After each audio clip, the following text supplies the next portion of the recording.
Y vamos a ocuparnos a nivel local de lo que el presidente de la República aprobó y en consecuencia se convirtió a través de un decreto en ley, tras su análisis, por supuesto, en lo que fue el Congreso Nacional. Y estamos hablando de un paso más que se da en la función pública como para blindar el dinero de todos. Estamos hablando de una ley que pretende, ¿será que lo va a lograr?, frenar los derroches estatales. Y me gustaría esto plantearlo como un debate en este espacio que origina más que nada una opinión pública para que vos también, que estás en casa, en tu lugar de trabajo, puedas opinar dejando tu impresión de lo que se viene con esta normativa aprobada. ¿De qué estamos hablando? Y estamos hablando de una ley que fue parte de una discusión para insistir en aquello de cuidar la plata de todos, para entrar en detalles de lo que se aprobó y se reguló a través de la ley 6.622 contra los onerosos, los privilegios que se van generando los costos del Estado. Preparamos unas placas, directora, y así vamos puntualizando. ¿Esto qué nos dice? Lo que queremos es que no sea letra muerta esta ley 6.622 que te vamos a ir contando con algunos detalles. Vamos a la siguiente placa para ver un poco cuál es el contexto actual. 290.000 empleados públicos es lo que tenemos actualmente en nuestro país según la Secretaría de la Función Pública. Me detengo aquí un rato. Sí. ¿Por qué tantos empleados públicos? ¿Realmente se necesita esa cantidad? Yo no digo que no tengamos empleados públicos, porque muchos de ellos son servidores públicos y su trabajo bien hecho nos sirve a todos. Y vos pagás un impuesto, esperás un servicio. Está bien que tengamos empleados públicos, pero pregunto, para 7 y un poquito más de millones de habitantes, ¿es necesario tener casi 300.000 funcionarios públicos? Es la pregunta que me hago. Es muy alta. Y vamos a ir detallando sobre esta ley y también cuánto se destina de nuestro dinero a pagarle a esta gente. Sí. Siguiente placa, por favor. ¿Qué es lo que propone o qué es lo que supone esta ley 6.622? Vamos a la siguiente placa, por favor, directora, y mostramos también otro detalle que tiene que ver con esto. Acá vamos a empezar a desglosar lo que dice la ley 6.622. ¿Qué es lo que no se podrá percibir? Un salario mayor al del presidente de la República, excepto diplomáticos que ejercen su tarea en el servicio exterior. 36 millones es el salario del presidente. Eso gana el presidente. Bueno, ¿qué pasa con aquellos funcionarios que ganan más que el presidente? Y habrá que regularlo, es lo que dice esta ley. Va a caer como un baldazo de agua fría para aquella gente privilegiada que gana muy buena plata y que entró seguramente por padrinazgo a la función pública. De hecho, cuando ya se planteaba esto como una medida paliativa para todo lo que generó el COVID-19, muchos salieron al paso de esto que ahora ya es una ley. Bueno, abro paraguas ya en una de las puntualizaciones que seguramente los televidentes están diciendo que bueno, esto le va a alcanzar a la gente de Itaipú, Yacyretá. No, señores. No, porque no son funcionarios públicos. No son funcionarios públicos. Entonces, aquellos que ganan muy buena plata, al menos por ahora, a menos que haya voluntades políticas que en los tratados lleven a brasileños y paraguayos, argentinos y paraguayos a acordar esto, no se podrá todavía llegar a esas binacionales. Insisto, solamente para esas binacionales no alcanzará. Para aquellos que son de la función pública, sí.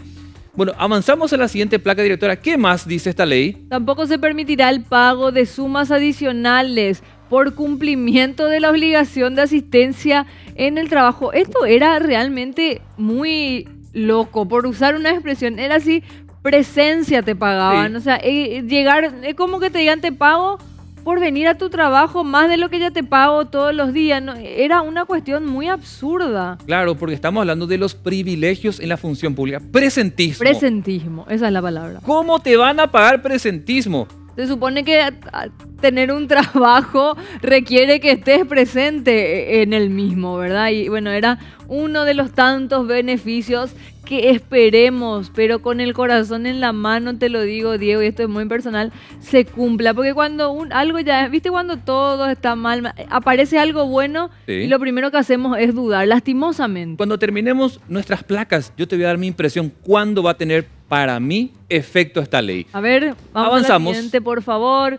También se prohíbe el seguro médico privado y o medicina prepaga para la máxima autoridad de los organismos y entidades del Estado para los miembros de sus órganos colegiados. Solamente para las máximas autoridades. Claro, porque estamos hablando de gente que ya de por sí recibe buena plata. Claro, había seguros privados que incluso incluían cirugías estéticas. No. Ningún seguro privado incluye cirugías estéticas. Es muy A ver, particular nuestro gobierno. A mí me Era. encantaría que en todo caso vaya para todos, si el dinero alcanzase, pero no es nuestra realidad. Con lo poco que nuestro Estado origina de ingresos, otra vez estamos, además de los altos salarios, dándole estos beneficios. Bueno, esta ley dice, se acabó seguro médico privado para esas autoridades. Avanzamos, directora, y vamos a mostrar lo siguiente que tiene que ver con este dato. ¿Qué pasa con los vehículos y ese combustible que recibían estas autoridades? Se prohíbe la provisión de combustible también para la máxima autoridad de los organismos y entidades del Estado y para miembros de órganos colegiados. Este que dice máxima autoridad, lo que me genera un poquitito de ruido, ¿verdad? Pero al menos es un paso más que se va dando. Y como dice nuestro Zócalo, es hora de ordenar la casa con esta ley. Un paso más que se da para poder regular los privilegios que a lo largo de estos años se fueron generando en nuestro país. Avanzamos, ¿qué más tenemos? ¿Qué dice esta ley?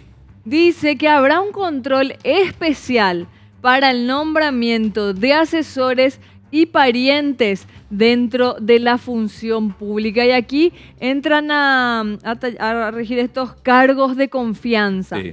¿verdad? Que son los que en teoría no tienen ningún control porque justamente son esos cargos de confianza. Acá tenemos un punto muy importante. ¿Sabes por qué, Eva? El próximo año son las elecciones internas partidarias, 3 meses después las municipales.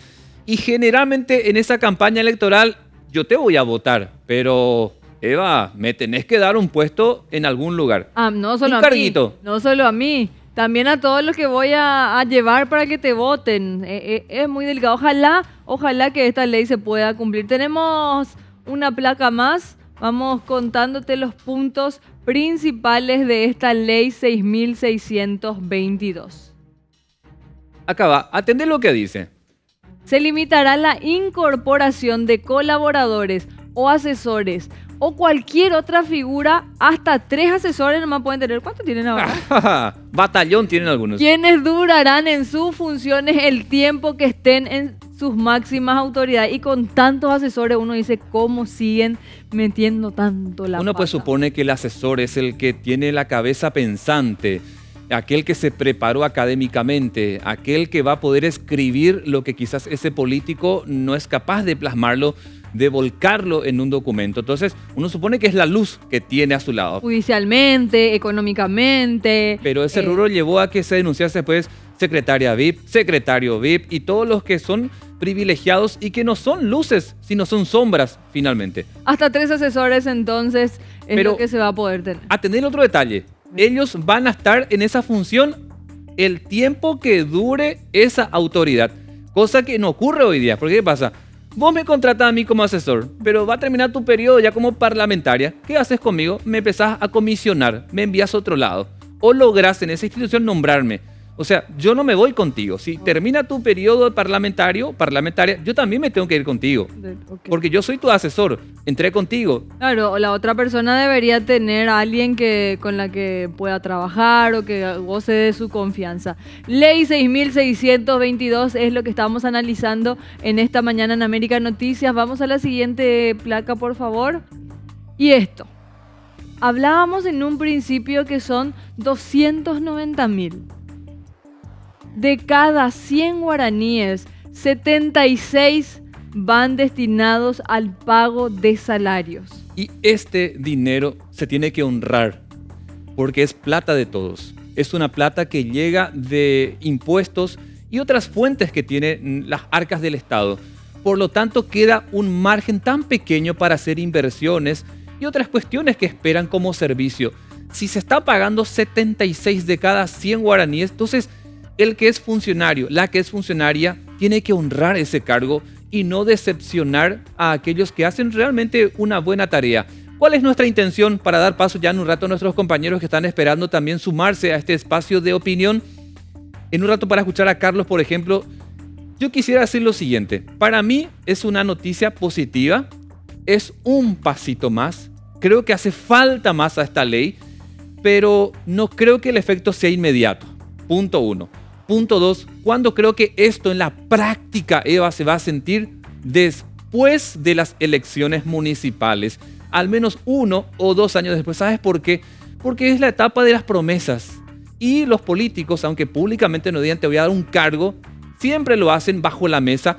Y con esta ley veremos si funcionó o no. Si funcionó o no funcionó. Pero creo que va a ser 1 o 2 años después de las elecciones municipales. Ahí me parece que va a estar el efecto de la ley 6.622 y esperemos que no sea letra muerta. ¿Le damos paso? Carlos Gómez, te escuchamos. Bueno, definitivamente, compañeros, la calidad del gasto es un tema de debate en varios países de la región que enfrentan un problema endémico, podríamos decir, que supone gastar mal el dinero que se recauda en torno a impuestos. Finalmente de eso se trata y es una eterna discusión cuando, por ejemplo, se plantea la posibilidad de aumentar impuestos para ciertos sectores. Cuando hablamos de esa posibilidad, escuchamos generalmente decir que no se debe concretar debido a derroches en el Estado y es claramente una realidad a la cual nos enfrentamos. Este tipo de normativas, como decía Diego, son oportunas porque también hacen una lectura de la situación actual en la cual nos encontramos. Luego de una pandemia, la economía está golpeada, si bien la economía paraguaya no va a estar tan golpeada en comparación a otros países de la región, sufrimos un impacto y el tema de la calidad del gasto, como les decía, es un problema de muchos países en América Latina. Estaba fijándome en un informe que da el Banco Interamericano de Desarrollo y ellos dicen que el tema de la ineficiencia en el gasto público en los países de América Latina y el Caribe se encuentran principalmente en estos ejes que quiero poner a consideración de ustedes y de la audiencia. Compras públicas, que sabemos forma parte de un mecanismo muy discutido también en la sociedad paraguaya. ¿Cómo compra el Estado paraguayo? ¿Para qué compra el Estado paraguayo? ¿Y a qué precio compra el Estado paraguayo? Obviamente vinculados también a problemas de las licitaciones, casos de corrupción. Otro punto que parece fundamental para el Banco Interamericano de Desarrollo y que explica un poco el tema de la calidad del gasto tiene que ver con las ineficiencias al momento de seleccionar proyectos de inversión. Mucho pasa también en nuestro país. Hablemos mal y pronto. Recordemos el fracaso del Metrobús. Eso claramente fue un error de planificación en proyectos de inversión que se presentaban como la gran solución al problema y terminaron siendo todo un fiasco. Y por supuesto el otro nivel no menos importante y que tiene que ver con los dos primeros, la corrupción. El altísimo nivel de corrupción, las instituciones que están encargadas de velar por el fiel cumplimiento de la norma. Y al respecto de la ley 6622, en uno de sus artículos finales señala que, bueno, ante el incumplimiento se podría hablar de una causa penal. Y ahí me pregunto una vez más, compañeros, ¿qué hará en ese momento el Ministerio Público para poder sancionar a los administradores que incumplan con esta normativa? Porque la ley establece sanciones administrativas, pero también causas penales que puedan surgir de una mala aplicación de esta ley. Ya escucho también, seguro muy pronto, hablar de derechos adquiridos, que es lo que generalmente se arguye cuando se discuten estos temas. Derechos adquiridos, pero de una manera totalmente mezquina, ya que la sociedad paraguaya tiene que tolerar de servicios deficientes mientras los funcionarios estatales están cobrando jugosos beneficios. Pero es generalmente un argumento también que ellos esgrimen, incluso van al Poder Judicial y logran reponerse en el cargo, reponer algunos, en este caso, recortes e incluso hasta el pago de salarios caídos. Así que esta es una gran rueda que depende obviamente de una buena administración. Eso está a cargo del Poder Ejecutivo, del Presidente de la República, el Ministro de Hacienda, pero también tiene otras patas que son fundamentales para que esto realmente sea efectivo. Y tiene que ver con la justicia, tiene que ver con perseguir casos de corrupción y tiene que ver con un poder judicial también, compañeros, que esté a la altura de la circunstancia y deje de beneficiar a clanes y feudos muy corruptos en Paraguay que hoy están empotrados en la función pública. Carlos, para ir cerrando esto como debate, aquí con Eva también, yo hice una especie de apuesta, un cálculo. Así como en la era Cartes, que se instaló el tema de los concursos públicos para acceder a alguna función, algún cargo, y que en algún momento también se denunció que no se cumplía del todo y que tuvo su tiempo para su aplicación como tal en la práctica. Con esta ley hice un cálculo, Carlos, y me gustaría escuchar un poco si coincidís conmigo o si tenés una diferencia en el tiempo más que nada. Para mí esta ley se va a sentir en la práctica recién 2 años o 1 año después de las elecciones municipales, porque es la etapa de las promesas de los candidatos para ocupar cargos. Así que me gustaría escuchar un poco tu apreciación sobre el punto. Sí, coincido contigo, Diego. Una etapa de mucho derroche, porque hay que recordar que los políticos son muy amables con el dinero que no les corresponde. Entonces, difícilmente, esto es más o menos así como la ley de responsabilidad fiscal, que se estuvo discutiendo mucho también esta semana, Diego. La ley existe, establece un tope de déficit, pero varios sectores están acusando al gobierno de simplemente no cumplir con la norma. Entonces, finalmente, con este ejemplo lo que quiero dejar por sentado es que puede existir la ley, pero ya habría que ver si existe voluntad política para cumplirla y, como te decía hace rato, para sancionar a los funcionarios que la están transgrediendo. ¿Y cómo la sentís vos, Eva? Yo creo que sí. Lastimosamente, este tipo de leyes no es algo que sean de implementación inmediata. Me encantaría que así fuese, que desde este momento, una vez promulgada la ley, al día siguiente ya se corten todos estos privilegios, pero debemos entender que hay protocolos o burocracias que seguir. Lo bueno es que hay algo, estamos empezando. Esperemos que no le encuentren la quinta pata al gato y se agarren de una u otra palabra para no cumplir con esta ley, ¿verdad? Principalmente en un año donde el país se ha endeudado mucho más y donde nosotros vamos a tener que pagar esta nueva deuda. Es hora de que todos nos ajustemos los cinturones y de que seamos un poco más conscientes de que tenemos que sacar el país adelante. Como dice el Zócalo, es hora de ordenar la casa con la ley 6.622.